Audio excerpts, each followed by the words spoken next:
நம்மளோட இந்த நிகழ்ச்சியில் நம்ம கூட பேச வந்திருக்கிறது யார் அப்படின்னு பார்த்தீங்கன்னா எஸ்பி ராஜா சார் அவர்கள். வணக்கம் சார். வணக்கம், நான் எஸ்பி ராஜா. எல்லாருக்கும் தென்றல் கனகுன்னு சொன்னீங்கன்னா தெரியும். சினிமாவில் உங்களோட வாழ்க்கை பயணம் எப்படி ஆரம்பிச்சுது? சினிமா எப்படின்னு பார்த்தீங்கன்னா, நான் ஆக்சுவலாக ஒர்க் பண்ணிகிட்டு இருந்தேன். என்னோட மாமாவோட கம்பெனியில் ஒர்க் பண்ணிகிட்டு இருந்தேன். அப்போ பேப்பரில் சேரன் சார் தவமாய் தவம் இருந்து படத்துக்கு ஆள் எடுக்கிறோன்னு சொல்லி விளம்பரம் கொடுத்துருந்தாங்க. ஸோ அந்த விளம்பரத்தை பார்த்து என்னோட நண்பர்கள் எல்லாம் இந்த சினிமாவில் நீ ட்ரை பண்ணலாம்ல அப்படின்னு சொல்லி கேட்டாங்க. அந்த டைமில் பார்த்தீங்கன்னா நான் முடி நிறையா வளர்த்துருந்தேன்.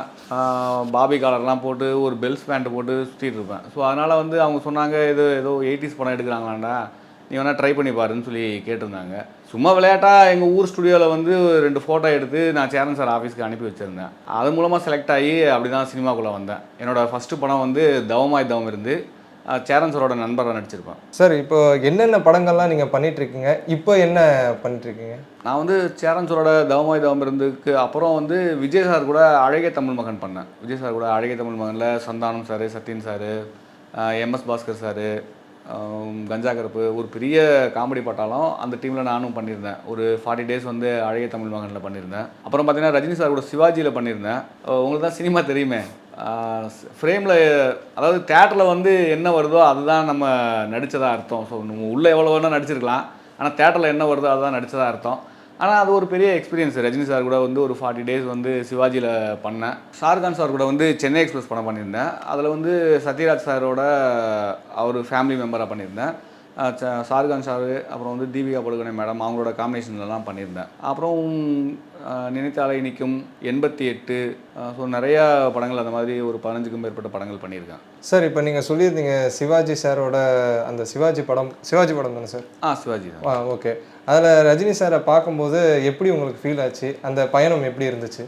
அதுதான், இப்போது நான் என்னோடய திரை வாழ்க்கைன்றது நான் புதுசாக தான் உள்ளே வந்தேன். ஆனால் நான் நடித்தது எல்லாமே லெஜெண்டாகவே ஆகிடுச்சு. ஃபஸ்ட்டு பார்த்தீங்கன்னா சேரன் சார் தவமாய் தவம் இருந்து, அவர் யாருன்னு பார்த்தீங்கன்னா இதுக்கு முன்னாடி ஒரு 6 நேஷனல் அவார்டு வாங்கின ஒரு டைரக்டர்.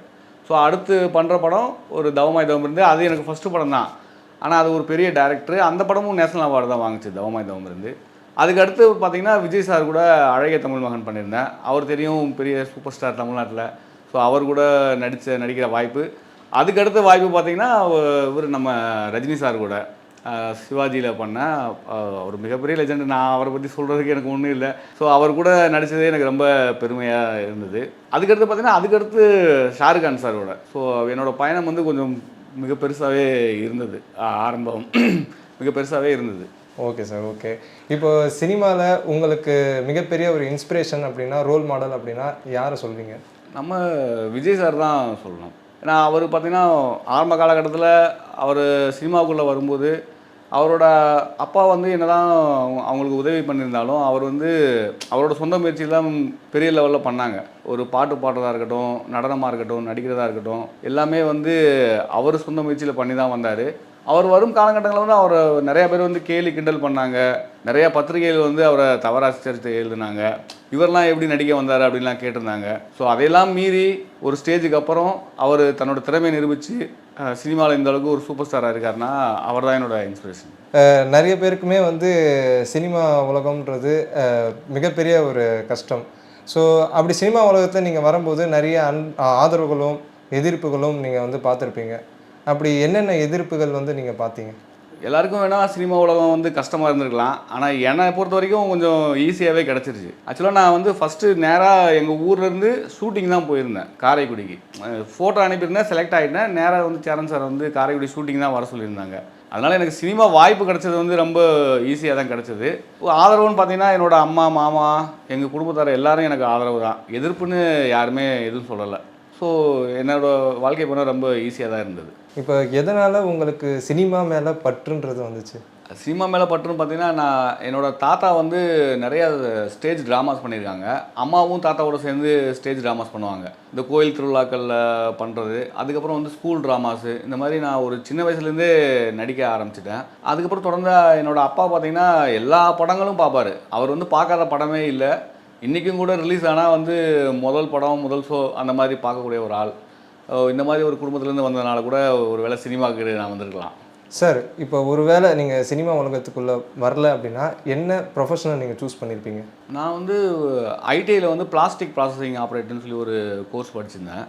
ஸோ மாமாவை வந்து எலக்ட்ரோப்ளேட்டிங் கம்பெனி ஒன்று வச்சுருந்தாங்க. நான் என்னோடய யோசனை என்னென்னா, எலக்ட்ரோப்ளேட்டிங் கம்பெனியோட நம்ம இந்த பிளாஸ்டிக் ப்ராசஸிங் மிக்ஸ் பண்ணி பிளாஸ்டிக்கில் வந்து மோல்டிங்ஸ் பண்ணி அது மேலே வந்து பிளேட்டிங்ஸ் பண்ணி சில பொருட்கள்லாம் தயாரிக்கலாம் அப்படின்னு ஒரு எண்ணத்தில் தான் வந்து மாமா கம்பெனியில் ஒர்க் பண்ணிகிட்டு இருந்தேன். ஸோ அது ஒர்க் பண்ணிட்டு இருக்கும்போதே தான் இந்த வாய்ப்பு கிடச்சதுனால நான் சினிமாக்குள்ளே வந்துட்டேன். ஒருவேளை சினிமாக்குள்ளே வரலைன்னா நான் ஒரு ஃபேக்ட்ரி ஓனராகவோ இல்லை ஏதாவது ஒரு கம்பெனியோட ஓனராகவோ இருந்திருப்பேன். சார் இப்போ பிடிச்ச நடிகர் வந்து சொல்லிட்டீங்க. பிடிச்ச நடிகைனா யாரை சொல்றீங்க? பிடிச்ச நடிகை நிறைய பேர் இருக்காங்க. ஸோ வரிசையாக சொல்லிகிட்டே போகலாம்.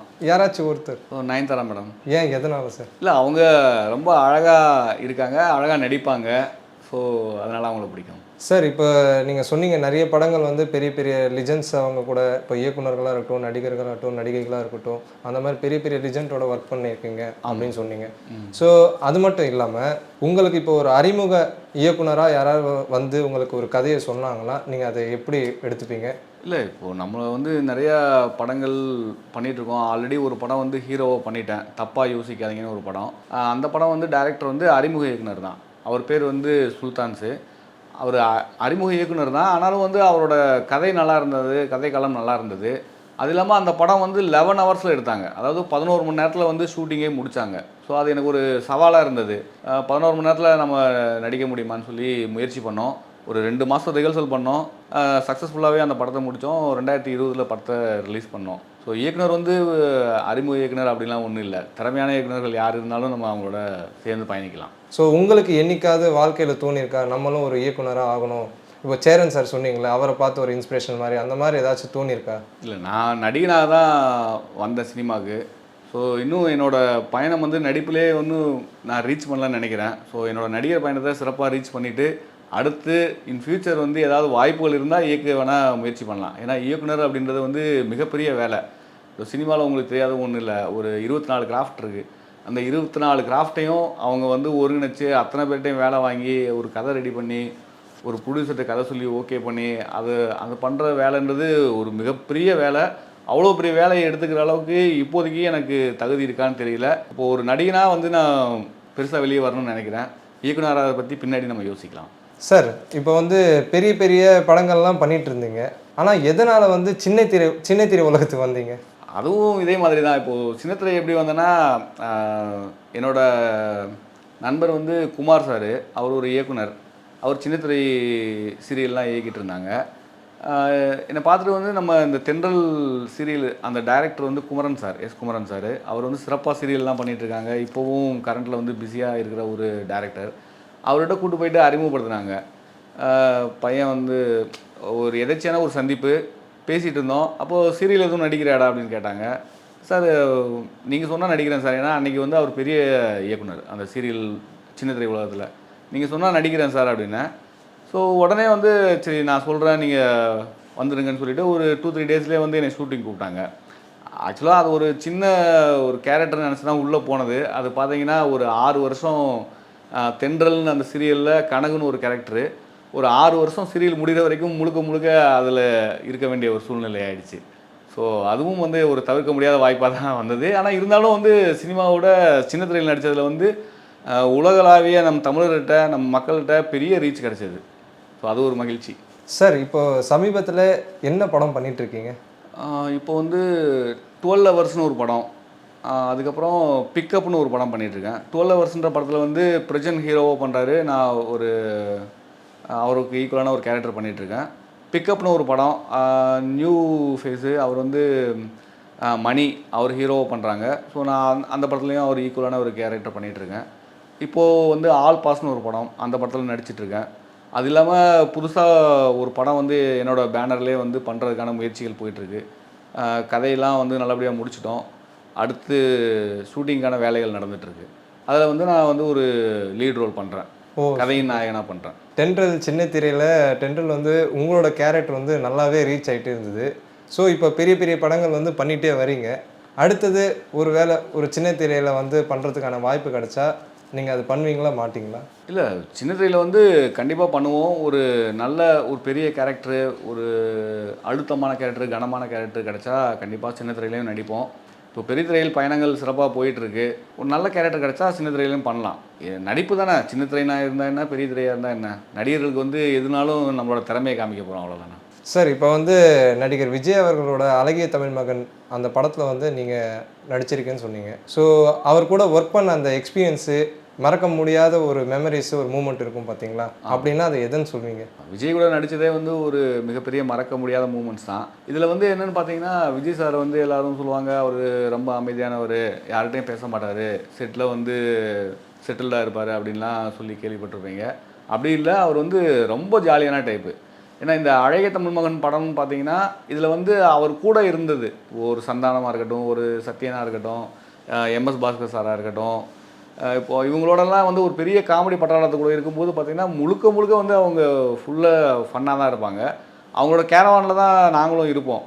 ஸோ வந்து ரொம்ப ஜாலியான டைப்பு, ரொம்ப சூப்பராக இருப்பாங்க. அவரோட இருந்த அந்த 40-45 நாட்களும் வந்து மறக்க முடியாத நாட்கள் தான். இதில் வந்து அந்த நாள் இந்த நாள் அப்படின்னு மெமரிஸ்லாம் எதுவுமே இல்லை. 40 நாளும் வந்து மறக்க முடியாத நாள் தான்.